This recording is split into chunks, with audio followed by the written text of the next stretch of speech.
Good morning, student. In previous class, we have discussed about the composition of air, and the half part we have already discussed that the air is made up of different gases and from the water vapor and dust particle.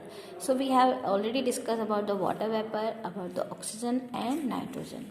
Let's discuss the next components of air, that is carbon dioxide, that we present by the CO2. So student, carbon dioxide is make up a small components of air. That is, if we talk about the percentage of carbon dioxide, that is 0.03%. Due to the carbon dioxide, we feeling a suffocation, and all materials when they burn that consume oxygen, because without oxygen the burning is not possible. So all the material when they burn, जितने भी materials हैं जब वो burn होते हैं, जब वो जलते हैं, they consume oxygen and the gas that they produce that is carbon dioxide. And carbon dioxide is also produce along with the water vapor during the respiration. Respiration जब भी होता है, the gas which is coming out from our body, that is carbon dioxide. Plants need carbon dioxide for making their food, and this process is known as photosynthesis. So carbon dioxide is always consumed by the plants for making their food.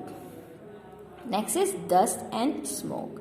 Dust particles are always present in the air, because when you see the sunlight that is coming in your room, if you see that the sunlight is coming from a small way in your room through a slit, and if you look carefully and at the incoming beam of sunlight, you see that the tiny particles are shining and they are moving in the beam of sunlight.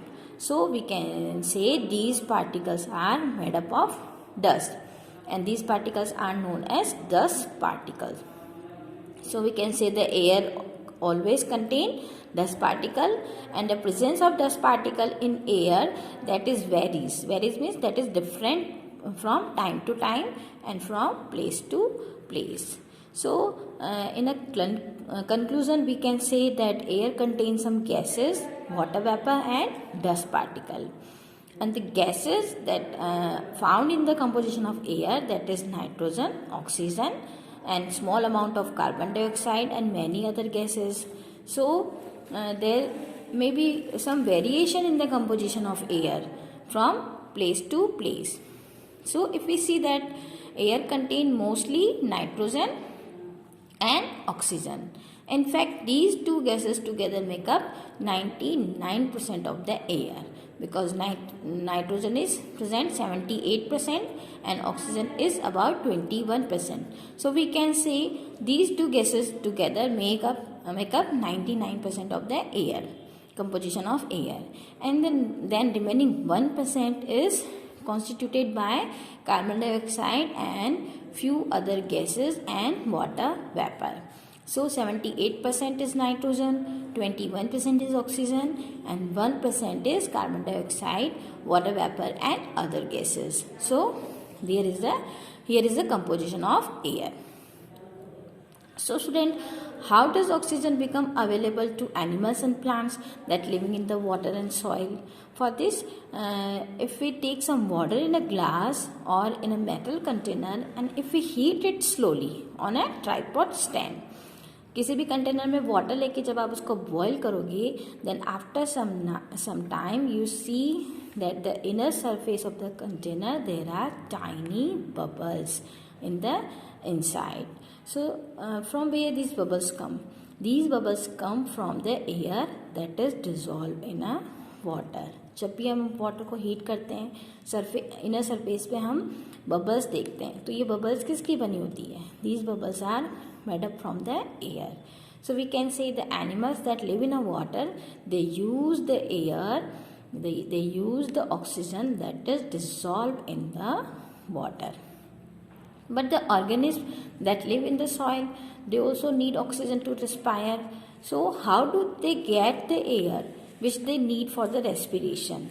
For this, you can also understand it by an activity. If you take a lump of dry soil in a beaker or in a glass, अगर आप dry soil लोगे and if you add water in it and if you note down what will be happen, you can see that the bubbles coming out from the soil.